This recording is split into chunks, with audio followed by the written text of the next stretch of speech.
En este video hablaremos de la síntesis de proteínas y su capacitación, pero este proceso es comandado por los genes del DNA, por lo que primero hablaremos de este. En el núcleo se encuentra de forma condensada en forma de cromatina. Tiene una estructura de doble hélice, pero para su estudio lo veremos de la siguiente forma. Se encuentra formado por una gran cantidad de nucleótidos, los cuales son formados por un azúcar, un fosfato y una base, las cuales son adenina, citosina, guanina y timina. La base se encuentra unida al azúcar en el carbono 1'. Tiene el grupo fosfato en el 5' y se une a otro nucleótido en 3', teniendo así una hélice sentido 5 a 3' y otra de 3 a 5'. Las bases se unen a través de puentes de hidrógeno, pero solo pueden unirse guanina con citosina, timina con adenina y viceversa. El DNA termina siendo muy largo para caber en el núcleo, por lo cual debe de condensarse de la siguiente manera. Primero, el DNA es doblado gracias a las histonas, para después estas seguir agrupándose y así formar nucleosomas de octámeros.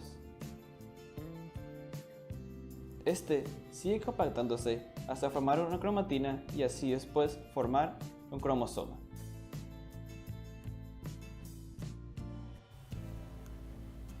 Asimismo, las instrucciones para sintetizar proteínas están contenidas en el DNA. El DNA contiene genes. Un gen es una cadena continua de nucleótidos que contiene una región que codifica para una molécula de RNA. Esta región comienza por un promotor y termina en una región de terminación. A su vez, también tienen secuencias regulatorias.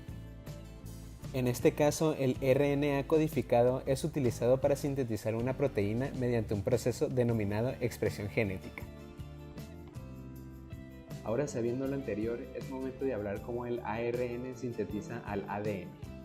Durante la síntesis de ARN, las dos hebras de la molécula de ADN se separan temporalmente y una de ellas se usa como plantilla para la síntesis de una molécula de ARN.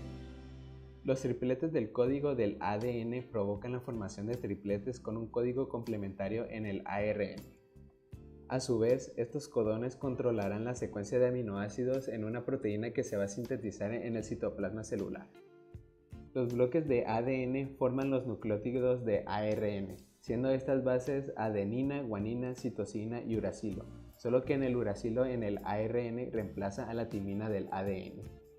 Las moléculas de ARN mensajero son cadenas largas y sencillas que se encuentran en suspensión en el citoplasma. Estas moléculas están compuestas por varios cientos a miles de nucleótidos de ARN en cadenas no pareadas y contienen codones que son exactamente complementarios a los tripletes del código de los genes de ADN. El ARN mensajero que transporta el código genético al citoplasma para controlar el tipo de proteína que se forma. Por último, las fibras de ARN salen por los poros del núcleo.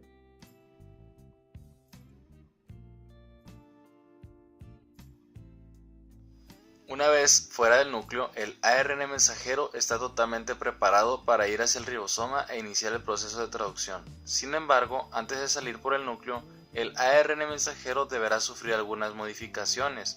Entre estas se encuentran la adición del casquete o caperuza y el proceso de polidenilación. El casquete se une al extremo 5' de la cadena de ARN mensajero, ayudándola a mantener la estabilidad de la misma, y también sirve para el reconocimiento y acceso al ribosoma, actuando como una llave. Durante el proceso de polidenilación se le adiciona al extremo 3' de la cadena de ARN mensajero una secuencia larga de poliadinelato, es decir, un tramo de ARN cuyas bases son todas adeninas. Esta cola protege al ARN mensajero frente a la degradación, aumentando su vida media en el citosol. Es así que con estas modificaciones el ARN mensajero puede viajar por el citoplasma sin problemas y no ser afectado por diversas circunstancias como ser atacado por una enzima o equivocarse de ribosoma. Una vez llegado el ARN mensajero al ribosoma, es posible iniciar con el proceso de traducción.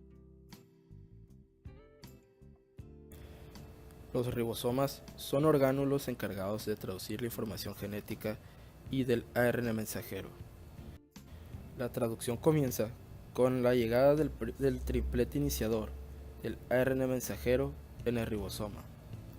El ribosoma abarca 2 codones del ARN mensajero, que pasan posteriormente a ser ocupados por el ARN de transferencia con sus aminoácidos.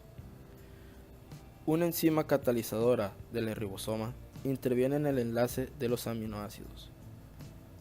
Conforme avanza el ARN mensajero, se van traduciendo sus codones y liberando cada codón un aminoácido que se une a la cadena polipeptídica. La traducción finaliza con la llegada del codón terminador y la cadena polipeptídica queda libre en el citoplasma. Una vez la traducción genética es terminada en su llamado paro, el polipeptido formado por completo se libera. Esta cadena polipeptídica gira mientras crece. Después de esto se pliega y se flexiona nuevamente para formar una estructura terciaria.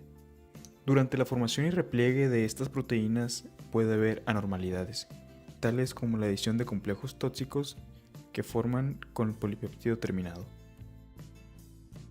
Para esto existen unas proteínas llamadas chaperones que ayudan al repliegue polipeptídico y evitan toda anormalidad. Muchas proteínas se modifican después de estar formadas en el retículo endoplásmico y aparato de Golgi. Cuando las proteínas serán secretadas hacia el exterior de la célula, pasan a las cisternas en el retículo endoplásmico rugoso para ser modificadas de manera específica. Una vez producida una proteína, es dirigida por una secuencia líder, que son aproximadamente 30 aminoácidos hidrofóbicos que van liderando la cadena hasta penetrar en el retículo endoplásmico, donde dicha secuencia se elimina para no permitir la salida de la proteína.